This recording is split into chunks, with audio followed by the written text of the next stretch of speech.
আচ্ছা, আমাদের প্রত্যেকটি বাঙালি মেয়েদের লেখার হাতেখড়ি থেকে রান্নার হাতেখড়ি, এই দুইয়ের হাতেখড়ি বোধহয় আমাদের মায়ের হাত ধরেই হয়ে থাকে।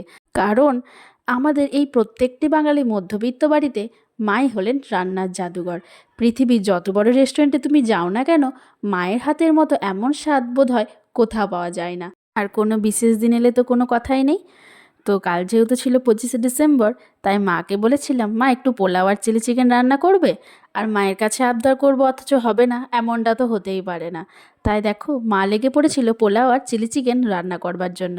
আর জানো, এখন মা যে কোনোই রান্না ভালো কিছু করে থাকে, আমি কিন্তু টুকটাক করে ভিডিও করে থাকি, আর তাতে কিন্তু মা বেশ আনন্দ বোধ করে।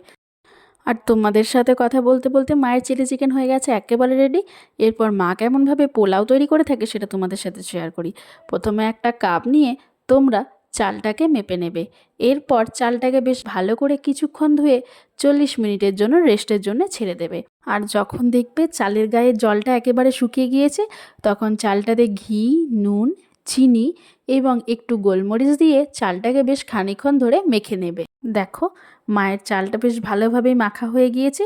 এরপর একটা কড়াই চাপিয়ে তাতে তেলটা কিছুক্ষণ গরম হওয়ার পরে প্রথমে কাজু বাদাম এবং কিশমিশটাকে ফ্রাই করে নেব।